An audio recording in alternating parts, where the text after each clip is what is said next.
पद्य का अध्याय है अध्याय नंबर 11, एक पर एक। क्या है? लौट कर आऊंगा फिर। यह व्यक्ति है जो कह रहा है मैं लौट कर आऊंगा। लौट कर कहाँ आएगा, इसी बात को देखना है। ये अपने मन में सोच रहा है इन पहाड़ों को, इन नदियों को, ये खेत खलिहान को देख करके। उद्देश्य है बोर्ड के साथ नौकरी की भी तैयारी करना।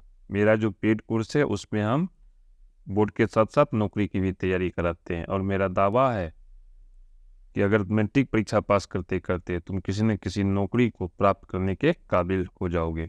इसके बाद हम asanbiharboard.co.in पर वस्तुनिष्ठ प्रश्न को देंगे। टेस्ट जो है वो पूरी तरह से फ्री है, सिर्फ 3 लाइनें और सारा ऑब्जेक्टिव क्वेश्चन खत्म हो जाएगा। तो हम लोग वो 3 लाइन क्या है उसको देखेंगे। सिर्फ हम लोग पढ़ाई की बात करेंगे, बकवास का बात नहीं करेंगे। आगे बढ़ते हैं, देखते हैं क्या है। कहता है रविंद्रोत्तर युग की श्रेष्ठतम प्रेम कविता वनलता सेन लौट कर आऊंगा फिर के रचयिता जीवनानंद दास का जन्म 1899 ईस्वी में हुआ था। इस कविता में कवि फिर से बंगाल में लौटने की बात करते हैं। यह कविता कवि प्रयाग शुक्ल द्वारा बांग्ला भाषा से भाषांतरित की गई है। ये पूरा का पूरा लाइन है। हम लोग इसको एक एक करके पढ़ते हैं और समझते चलते हैं। पहला लाइन क्या है? कहता है रविंद्रोत्तर युग की श्रेष्ठतम प्रेम कविता वनलता सेन। एक प्रेम कविता है। प्रेम कविता बोले तो उस कविता में प्रेम की बातें की गई है, जिसका नाम है वनलता सेन। ये जो कविता है रविंद्रोत्तर युग की श्रेष्ठतम प्रेम कविता है, रविंद्रनाथ टैगोर युग की।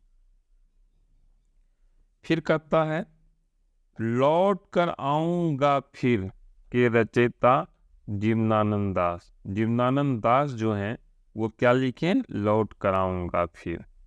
इसके अलावा और क्या लिखे? वनलता सेन लिखे।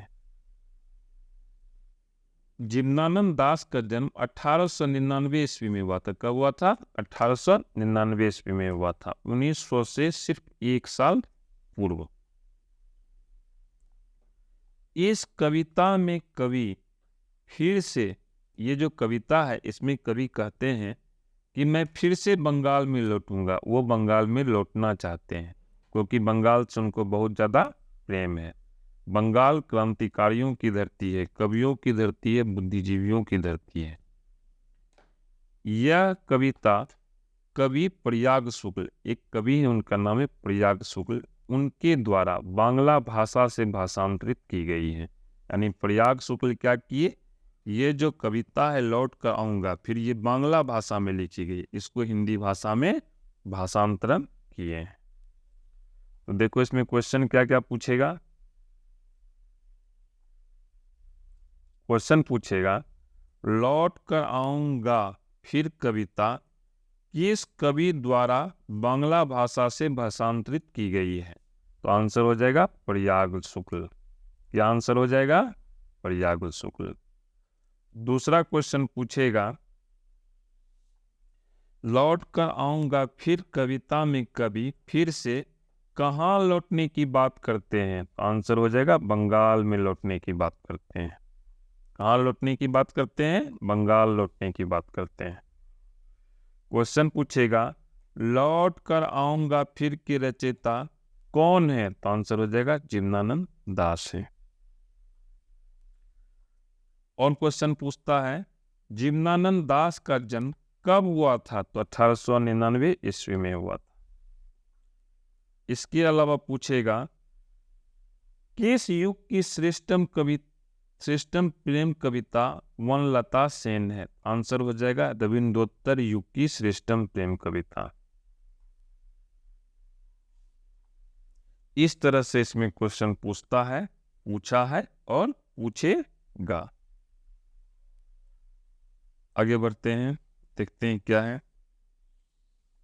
उसी चीज को क्या है एक एक करके अलग अलग लाइन में मैंने लिखा है। रविंद्रोत्तर युग की श्रेष्ठतम प्रेम कविता वनलता सेन लौट कर आऊंगा फिर की रचयिता जीवनानंद दास का जन्म 1899 ईस्वी में हुआ था। वही लाइन है जिसको 3 लाइन है, 3 लाइन को हम क्या किए हैं, अलग अलग लिख लिए।